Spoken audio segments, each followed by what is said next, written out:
Good day, dear friends. It's good to be back. I am joined here with Cornelie Brace. She is the wife of one of the guys that's been on the podcast previously, Simon Brace. We spoke about cultural Marxism, so I'm very glad to have her with me on the podcast. We're going to speak a bit about linguistic witchcraft. Just a short introduction about Cornelie. Cornelie is doing her bit for the population. She's homeschooling her 5 children, her and Simon's 5 children. That's obviously very easy. That takes hardly any time out of your day. Yeah, no, easiest thing I've ever done. And then also you are working at the Ratio Christi chapter alongside Simon at Potchefstroom. Yes. And what's your portfolio there? So we run the chapter and are joined with some of our now grown-up students who are moving into taking over the leadership. But it basically means that we run our Thursday night meetings, which are apologetic focused, information sessions, talks that we do, interaction with the students, creating a platform for discussions on the more intellectual aspects of Christianity that are very needed on campus. So that's what we host that. Obviously, being on campus, you're at the forefront of this whole cultural shift and everything that's going on surrounding wokeism and a lot of these intellectually novel ideas and stuff. Yeah, I think our campuses, our universities are the wellspring of this thing. This is where it all comes from. This is where these ideas are being promulgated to the next generation. And it's really downstream from here is the influence it has on politics, economics, and our social structure as a whole. So, this is where it happens. Very, very great responsibility you have in what you're doing with Simon. Now, the series is something that's coming from last year. Ideas have consequences, and just as ideas have consequences, language have consequences. The way that we use language, the kind of words that we use. I found a quote by a guy named Ralph Waldo Emerson, and he said, "The corruption of man is followed by the corruption of language." Now, this is a very striking statement, because it suggests that the way we speak, the words we choose, and even the way that we define truth, all of that reflects the deeper moral and spiritual state of our society. So to kick off our conversation, I also sent you a few points that we can discuss. And the first one was, what comes to mind when you hear Emerson's quote? How do you see that idea playing out in our current cultural moment? Yeah, so when I read it first, a little anecdote, a little experience I had when I lived way back, wow, this is coming on 20 years ago, in central London, came to mind. I was walking to the school where I taught one morning, and it had been snowing the night before. And the city was quiet with the snow falling. It tends to muffle everything. So I walked past a park, and the gate was locked. You couldn't get into it, but there was a whole night of snowfall in this park. And so when you look through the fence, it was absolutely pristine and completely serene. Nobody had walked on the snow. It was pure white in the middle of the city. It really was beautiful.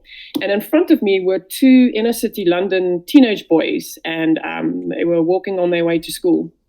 And they looked into the park and saw what I saw, and started talking to each other about really what they were trying to say is how beautiful it was. But the only means they had to describe it were expletives. They were swearing about it. These were the only words they had to describe that beautiful scene. They didn't possess any other way to express themselves and to express what it was that wow, how sad. So when I read the Emerson quote, I thought of that. I thought there's a certain impoverishment in their souls. There's a certain corruption that has happened there, and that impoverishes their language, the way that they speak, the way they're able to express themselves. And so that came to mind first. But I think that's a little bit different from what it is that you want to address this morning.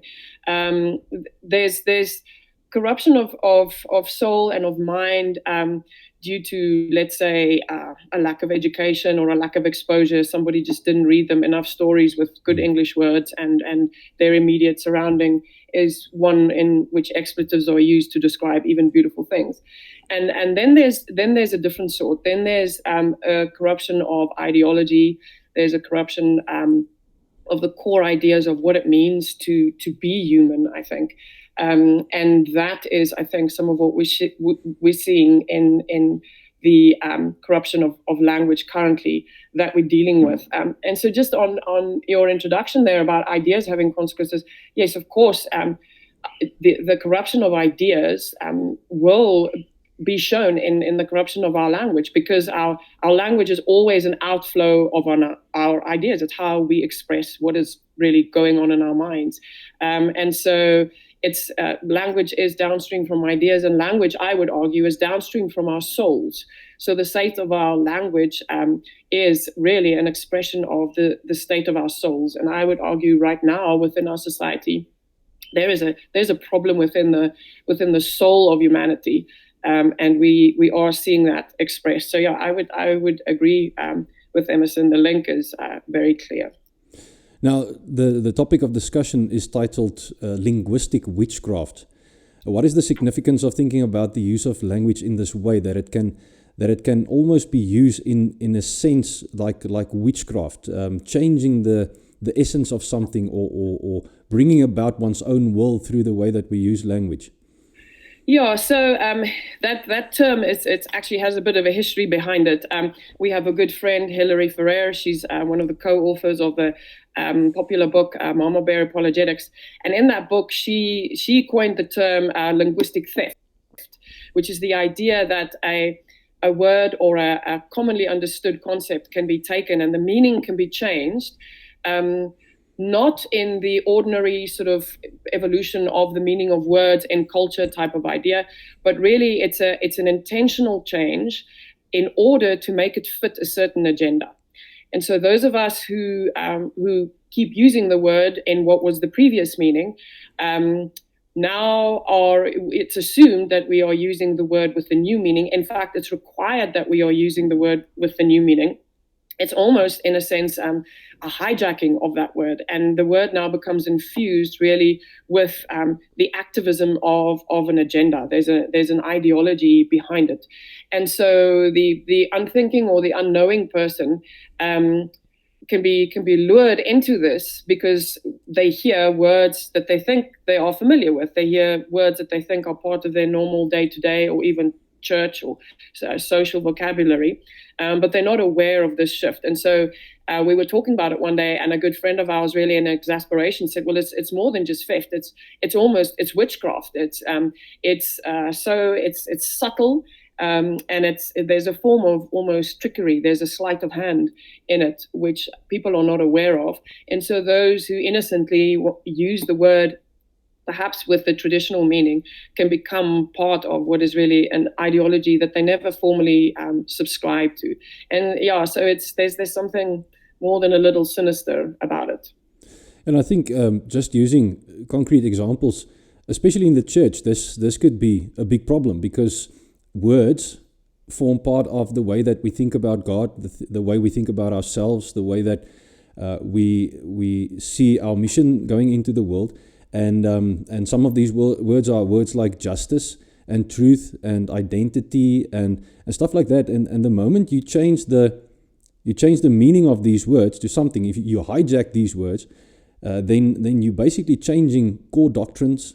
You're changing the way that the church sees herself, the way that the church sees her role in the world. And basically, by changing a bunch of these words, something like justice, in the biblical sense, justice was also always a way to distinguish between that which God deems good and what God deems bad, and how to remedy the situation. And now they've, like you said, infused the word justice with a lot of these ideological concepts that you find in social justice ideology. And now when we talk about God's justice, we're thinking about uplifting the poor, and we're thinking about fighting systemic racism and sexism and all of those things. So basically reading the Bible and reinterpreting the Bible through modern lenses and then giving modern meanings to these old words and basically changing doctrine when we change the meaning of these words. Yeah, so I think you're quite right. We are, it's one of the hallmarks of the Christian faith is we are people of the book. We are people of the letter. We have, special revelation in which our core doctrines are revealed. So words are of extreme importance to us. They're not something which we can just be sort of haphazard with and laissez-faire with. The actual meaning of words, it has always been so important to the faith. And so I think you're right that in an attack on especially some of these words that are, and I like to call them, they're precious to the faith, and the meaning of them is it's so precious that you should be willing to go to fight for these, to go to war for these, in a bags and fisticuffs way, but in a abolishing arguments type of way. And it's worth nowadays in almost every conversation you're in where these words crop up to early on stop the conversation and say, what do you mean by that? When you use the word justice, what do you mean, and why do you hold to that specific definition? Why do you think it means that? See, the problem is, unfortunately, I think that even within the church, many of us are not too familiar with what the original definitions of those words needed to be. We've sort of picked them up. Simon has a saying, as a dog picks up fleas. So we hear justice and God is just and righteousness and we're justified. But have you ever sat down and thought of exactly how you would define that term? What does it mean? And of course, in the background to that is a larger philosophical question that's lurking. And I think certainly where we are on campus, this is the ground zero issue is the question of whether we're able even to give a definition of any term. That's philosophically and epistemologically where the issue is at. The mainline sort of extreme form of idealism on campus says nobody can give a definition. Definitions are up for grabs. You and I are simply stuck in the constructs of our minds, and so who gets to say? There's a deeper issue here. It's the fact that as sort of ideologically, people believe that we've lost the grip on reality. Reality is not the arbiter of how we define anymore. We are. So the concepts we make, and so then definitions become fluid really quickly. And I get to say, and you get to say, because I have my truth and you have your truth. Yeah. Yeah, and then before very long, you have what we have now, where it becomes a power play, where the elite, the academic elite, who write the papers and sort of keep it peer reviewed amongst each other, they are the ones who get to define because they have the power, and so we have to toe the line in terms of that definitions, because we are not in the ivy, the ivory tower of the academy, and this is dangerous. There's no arbiter then. There's no way that we can say, well, we think you're wrong, because it's not human constructs that are the arbiter. It's actually it's reality that defines. And there's and we can make sense of that, and it's according to that we define. Yes, and so I think you mentioned justice specifically. It's one of the key terms where Christians we will have to stand our ground, and we will have to familiarize ourselves with what that term means originally in a sort of biblical or classical sense, what is meant by justice, and then argue for that definition to be upheld. We will have to be able to argue for why that is the better definition. And I think this, you touched on the whole thing, defining the words is so important. I don't know if you are familiar with James Lindsay's work, and they once asked him, because he's very much one of the leading thinkers surrounding the impact of let's say cultural relativism and what that does to culture, and they asked him, so what is your best advice for people that have woken up to this reality of what's going on? And he said, define and differentiate. Yeah. And I've had conversations also on this series with people that told me, highly regarded people that told me that they've walked away from definitions. definitions doesn't help us. And I would argue to the contrary, because I think a lot of the problem in our church is we aren't able to speak to each other anymore, because when we use the same words, we don't have the same meaning connected to them. Yeah. So you're talking like two ships passing in the night. You're talking past each other, and you don't know how to define what's going on, where the conflict really lies, and with that you can't really resolve the conflict. And I don't know if this is something that people that are more interested in a relativistic approach to reality, if this is a positive for them. The confusion and the mire and the making everything grey, but I mean, for people that truth is important, and living in reality with the best understanding of what this reality is. We are struggling coming to terms with a world that can't be defined and can't be differentiated, and by differentiation saying that a thing is this and this thing is not that. Definition and differentiation becoming very much the imperative for us as especially Christians in the conversations we're having with culture at this stage. Yeah, and I think, as always with relativism, and sometimes I can't believe that it's that simple, and maybe it isn't, but in the end it's just so it's self-refuting, because you are trying to convince me through the meaning of words that you think I hold a similar meaning to you, that there should be no meaning to words. It's ultimately, self-refuting. You assume that even in this conversation, we have to have some definitions in common for you to make the point.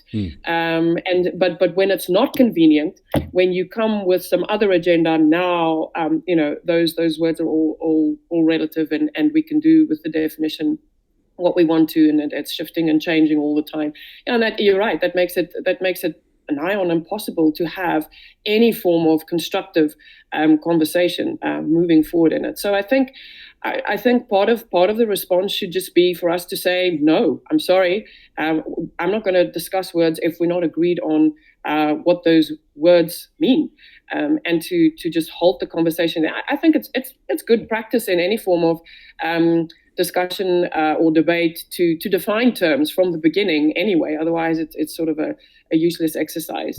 And just to point out to people who are not willing to do that's ultimately self-refuting, and then in that way we can't make any progress, because how we progress intellectually, how we think, is to be able to express ourselves by means of words that mean something, and so you almost lose the whole sort of human intellectual enterprise in the process, which is just too much. No, and we also, there was a document crafted in 2020 by our one of our task teams in the Dutch Reformed Church, General Synod, and the title of the document was Echte Gesprek, Honest Conversation. And the principles laid out in this paper, it was a long, I made a video where I analyzed the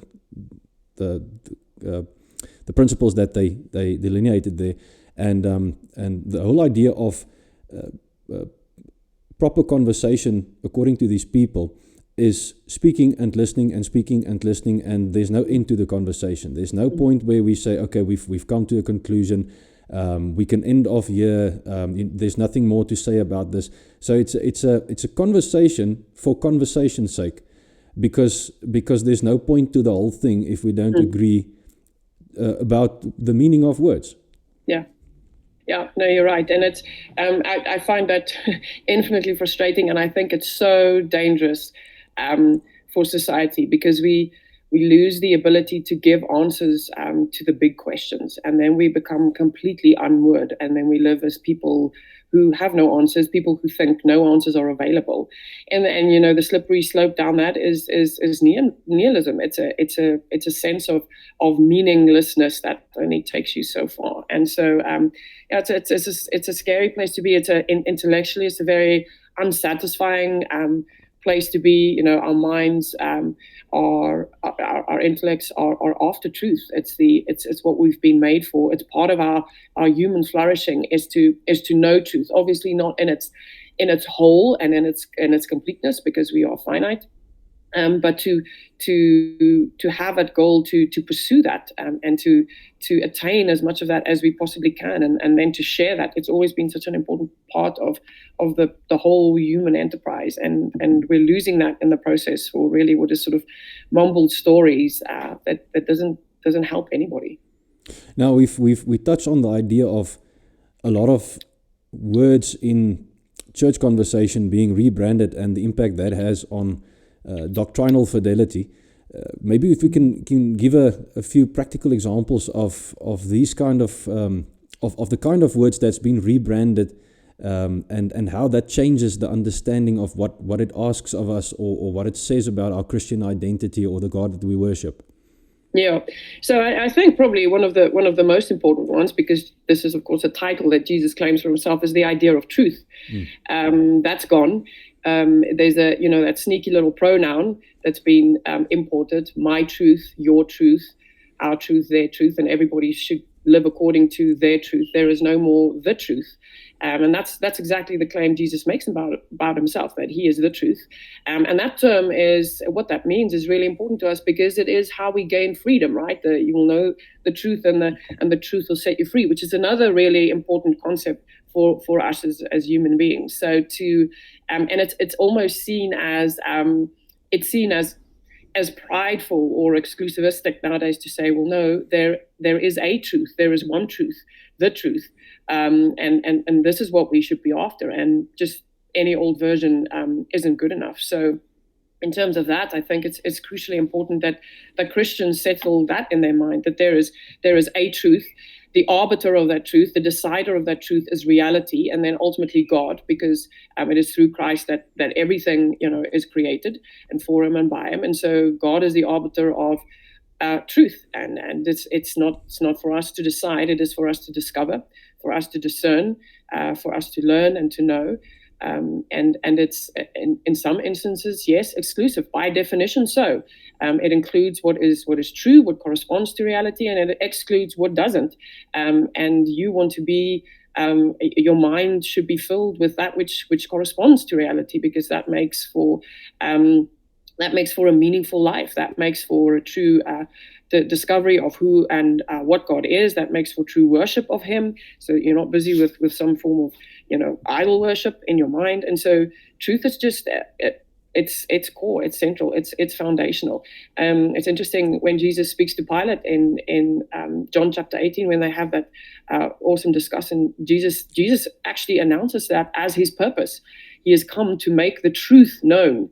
And we can't let that go. Another one is love. Can I just say something on that? It's interesting how some of these people that you want to convince about objective truth would point to Jesus saying, "I am the way, the truth, and the life," and then say, "See, truth is a person, and therefore truth is relational."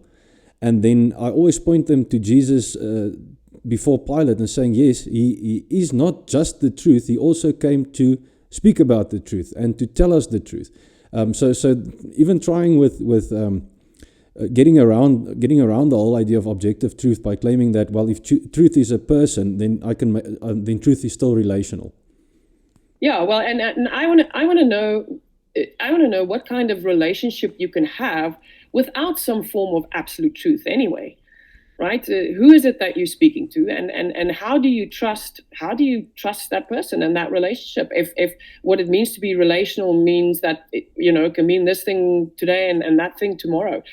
Truth within relationship is crucially important. Just think of a marriage relationship. That there is that truth is not just what we want to define it today or tomorrow. There's actually a true way of being. There's a true way of speaking. There's a true way of acting. Within this relationship, there's no relationship without absolute truth. There's no trust without absolute truth. And so I think, it's crucially important in every aspect of life. Another one I think, and the church is vulnerable here because we are supposed to be practitioners of love, is the word love. Love has become this sort of fuzzy, accepting anything anybody does or says or stands for, and to oppose anything is therefore necessarily unloving, which is just an absurd idea. And what comes to mind is 1 Corinthians 13 verse 6, which says, love does not rejoice in unrighteousness, but rejoices with the truth. There are distinctions that need to be made, and if we love people, we will make those distinctions and be serious about them being upheld for their own sakes. We will make distinctions in terms of action, how people act. We will make distinctions in terms of beliefs, what people believe. There are better and worse beliefs. There are true and false beliefs. And if we don't make those distinctions, we are actually being distinctly unloving in the process, according to sort of the traditional classical biblical understanding of what love is. It's not just acceptance of what everybody does. And that is the next one that follows is tolerance, right? So as Christians, we have to be tolerant. So you think of verses like is it in Timothy that says when possible live at peace with all people. Yes, love your enemies, but that implies there is an enemy, right? There's a distinction that needs to be made between ways of living, those who are saved, those who are unsaved. And tolerance, actually, in the traditional sense of the word, means that you live together despite differences. It doesn't mean there aren't any differences, right? And so you mentioned justice, so crucially important. The traditional biblical idea of justice, of receiving what is due, and that it does not become an equality of outcome, everybody having the same. That's actually distinctly unjust, according to the biblical definition of that. Another very important term, which you mentioned before, is the idea of resurrection. What do we do with resurrection? Or even another term that's very close to us, salvation.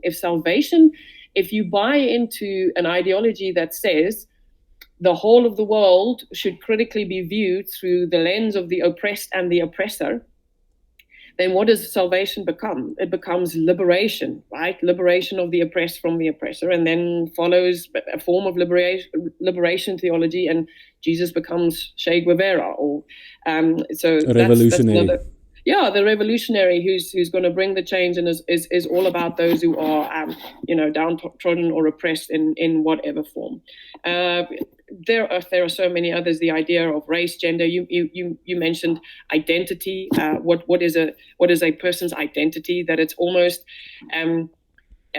we are losing in the current context. The individual person for whom Christ died, who needs salvation, and you become just part of some group, right? According to your intersection, and that's how you should be judged, and that's how you should be viewed, and that's how you should be approached, and that's how you should repent for all the things that necessarily belonging to a group you are guilty of, which just blurs the line ultimately of every human being as an individual being that beautiful creature that God created, that is corrupted and stands before him in need of salvation. And so I think so many of these terms, and the danger is as Christians, if we don't understand them, if we're not sure about the biblical classical definitions of them, that we'll just slide down the slippery slope with the rest of them, because there's always a flavor of the original word there, right? There's always a little bit of a something that I can associate with. Of course, I don't want to be unkind. Of course, I don't want to see people struggling in poverty, or I don't want to be an oppressor. Of course, Jesus, saw that people were oppressed, and he felt for them. And so there's enough to lure you in. But if you're not careful, it's a slippery slope, and we're going to lose everything that's core and precious to us. Just enough truth to sell the lie. Yes, exactly. It still has a little bit of flavor, and that's why we need to understand the important distinctives really, really well. It's like that old analogy of the FBI bank forgery unit, right? We don't look at the forgery, we look at the original. If we know the original really well, if we understand what is meant by these terms biblically, then you'll be able to see the forgery. But unfortunately, I think in the church, we haven't thought well enough about them for too long, and so we're vulnerable. And I think the thing is also because people have been so inundated with culture through books, through social media, through television, and everything and because especially television has become so preachy on the subject that you hear this enough, you start to believe that this is what it is and this is what it's supposed to be, and so you come sit in church and you're not informed anymore primarily by the Word of God and by Christian tradition. You are informed by culture, and you just take that and you paste it onto your Christianity. Yeah, because the terms are the same, right? The terms are similar. You do that, and so it's one of the things that we're specifically trying to do with the kids to sort of drill these classical definitions, biblical definitions with them, and to ask them over and over, what does that mean? So it's become a little bit of a game nowadays when we watch or listen to or read books to sort of spot the fallacious use of the word. Why don't we agree with the way that this person or this book uses that word? But in order for them to be able to do that, in order to be armed against that onslaught, you have to know the original definitions. You have to be well versed in them, and maybe even prior to that, you have to be convinced that there can be such a thing as a definition, and that reality can be known and be spoken of in any sort of meaningful way. Yeah. Now, I've spent a lot of time in the last 4 years or so, because it was partly my own journey, and partly because I felt the need for other people to also understand what's going on and how the wool have been pulled over their eyes, and they're gobbling up a lot of this cultural and ideological baggage in church without even realizing it, and then just being dragged along. What risks do you see conservative Christians face when they adopt or just go along with rebranded terms without recognizing this ideological weight that they carry? I think the risk is huge. I mean, it is the risk is losing everything that is the Christian distinctive, and becoming so relevant that we're actually completely irrelevant. We relevant in terms of just acclimatizing to the culture, buying into all of this, and then we are not the antidote to the problems in society that we're supposed to be. So as we are going to see the repercussions of this cultural shift, first and foremost, I think, in the structure of society in terms of family and relationships. I think we're seeing that already. We are seeing the complete downfall of this, and within the next couple of decades, we're going to reap rotten fruit as a society. And the church is supposed to be the infirmary. The church is supposed to be the hospital where these broken people can come. It's always been the job of the church in society to take in the broken and the lost and to point them to Jesus, where there's healing, where there's restoration, where there's a better principle to live by, where there's true salvation. But if we're just going along with the culture, what's going to happen? Well, our Christian families are going to end up being as broken, and there will be no place to go. So instead of throwing down anchor and standing firm in the storm, Philippians 4 comes to mind, where Paul says, there's this violent storm of ideas and trickery and craftiness and schemes of the age, and the church is supposed to stand strong, not to be tossed back and forth, but to be mature. It's almost like the image of a lighthouse. We're supposed to be, as this thing comes crashing down, to point towards the answer, to point towards the truth, the one who is the truth. And if we are as unmoored, and if we have no foundation, then we'll just be tossed around, and we will be irrelevant. And so Paul actually ends that section in Ephesians 4 verse 15, where he says, so the mature church, mature Christian within the church speaks the truth in love into this crazy storm of ideas. But that assumes, again, that we know the truth, and that we even nowadays know what it means to speak the truth in love. What does that mean? So yeah, I think we stand to lose in a way the mandate of the church, so that we should be the light and the salt, and we become irrelevant. We go under that basket and we lose our saltiness, and we get thrown out with the rest. So yeah, it's a huge danger for us, and every age has its false ideas that sets up against the knowledge of Christ, and this is ours. This is where we need to be informed. This is where we need to be awake, alive to it, and ready to give an answer for the hope that we have, despite what is going on in the culture. So crucially important that we buckle down, that we anchor, and that we don't give up ground on these things, because in the end it will shift, and there will be a return, because the falling out is going to be huge. The consequences for society, I would argue, is already, and we need to be the anchor. We need to be that infirmary where they can come and meet Jesus. It's quite interesting because people on the other side of this conversation, you mentioned the church being a hospital for the broken. They'd say the same thing. We are the hospital for the broken, but then they'd say it as if there's no healing. We absolutize the brokenness. We almost idealize the brokenness, and then let's be broken together.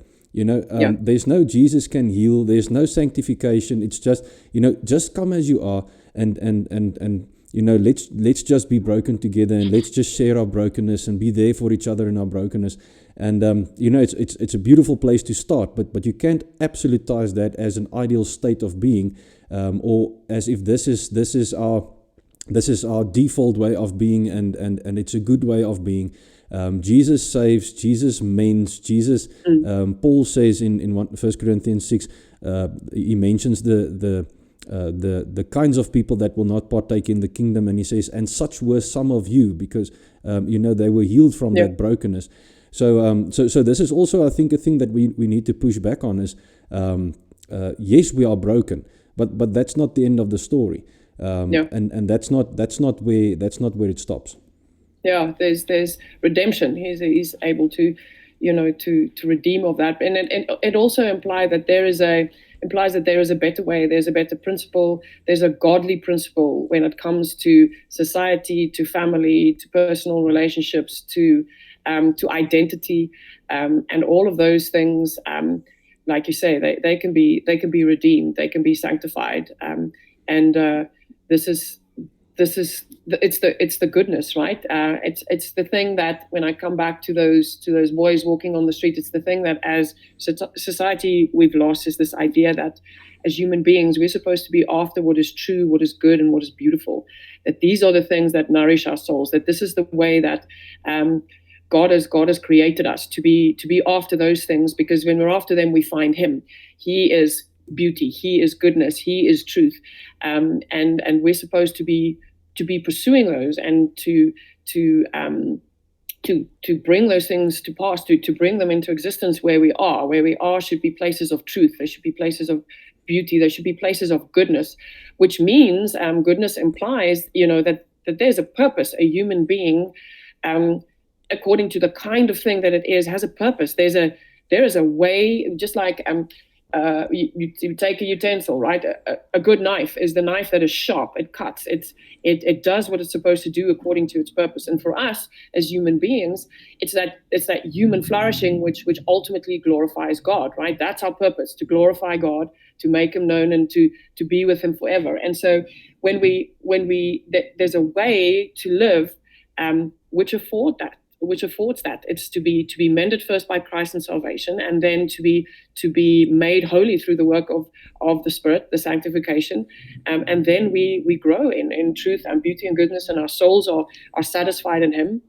and that's what human life should look like. It should be there should be flourishing, there should be wholeness, not just a complete a constant sort of wallowing in our problems and our brokenness, and almost like you say, it's almost sort of an upliftment of that state. This is the ideal state to be in, as broken as you possibly can be. Well, no, it isn't. You don't have to be that way. This is not the way things are supposed to be, and that is what the church should exemplify, not just through the words we say, but also through the lives we live. Because it's of course one thing to know truth and to understand these definitions, and it's a different thing to gear your will towards them and to live accordingly. That's sometimes a much harder process. To be the example in this, and I think that example, as we sort of plunge into the darkness that these thoughts are going to bring, is going to be all the more stark. And so we should be ready for that. We should be ready to stand out like the sore thumbs, people going, sort of, what era are you from? No, it's not an era. It's actually sort of an eternity. And to be willing to take the flak for that, because it will ultimately speak to the need in their hearts. So the last question was, some would say, well, in terms of speaking about words, language evolves. You've alluded to this. What's the big idea?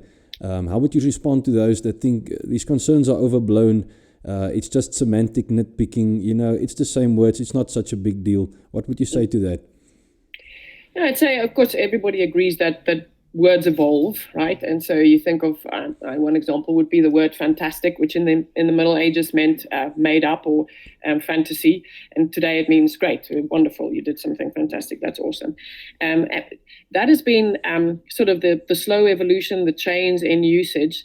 The difference, though, is that has almost been sort of agreed on socially. That wasn't driven by an elitist, subversive, co-opting group. It's a change that happens over time in usage, but behind it is not some ideology. There's not some agenda. What happens, I think, currently, especially within sort of your social justice woke, and then I would argue in a large part of the philosophical, intellectual spheres on campus, is that words are taken, of which the commonly consented meaning is well known.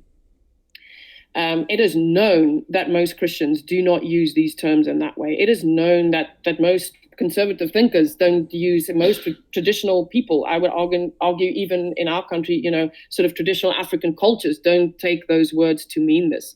To infuse them, to co-opt them, to subvert them, and then at the price of cancelling, being named a bigot, being made out as backwards intellectually, to be forced to uphold the new definitions. So you think of something like that within what has happened within our theological faculties. You are fully aware that the meaning of the word resurrection in the Orthodox Christian Church has always been physical, right? And to now take that term and subversively infuse it with the idea that it doesn't need to be physical, right? This is a thing that hung in you. At least have the decency and the integrity to pick another term.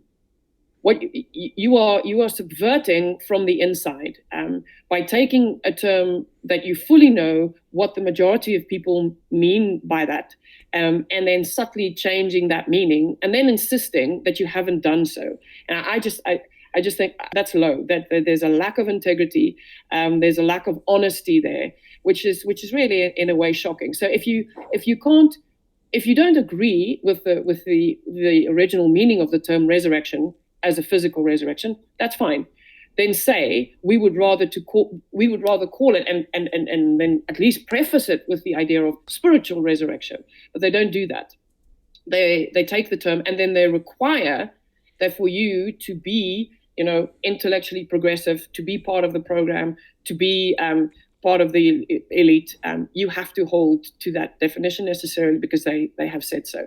That's very different from the evolution of words over time. There's a clear agenda behind that, knowing full well that these are terms that are actually precious to people, but you're trying to subvert the very ideology they stand for. that's where I think we are well within our rights to put up a guard and to say, no, we're not letting these terms go. They are precious to us. We will fight for the meaning intellectually. We will take down these arguments, and we will use them in the way that they were originally defined, and for good reason. Yeah, because our worldview is not constructed by empty words. It's constructed by the meaning those words convey. So when you say God, I know what I mean by what I mean when saying God, the Creator, the Triune God, Father, Son, and Spirit. If God for you is just some nebulous, the universe or the mind behind everything, and we both say God, and it's not defined, or we don't agree that I don't mean the same thing as you, then there's no way to differentiate between worldviews. And especially with a word like resurrection in terms of Christian theology. There was one of my Old Testament professors in the early 2000s said that if tomorrow, he absolutely believes in the resurrection, but if tomorrow they find Jesus of Nazareth's bones in a cave somewhere in Judea, it wouldn't change anything about his Christian belief. Then I'd say we're not Christians in the same sense. We don't believe in the same Christianity. You can't just take the word Christian and make it mean whatever you want it to mean, because it's got content, specific content. Yeah, no, I really think it's disingenuous when you know what that specific content is. I mean, there's a whole slew of church councils, there's a whole slew of creeds that set out specifically what that content, has always been understood to be, and you know that full well, and then presume to stand in front of those who come to learn specifically that content and say that you're presenting the same, and you know full well that it's not. I think that's disingenuous. That's dishonest. You know that you are doing that. So, and it's like you say, it has dire consequences for the faith of those students sitting there, and for the message of the church in the wider society. So all the more reason. And it's interesting that what Paul would say of him in 1 Corinthians 15 is that he is of all people most to be pitied, for holding on to something which then becomes really a sort of spiritual resurrection, which Paul says without the resurrection of faith is meaningless. It's a social club. We can go home, and that's actually quite sad.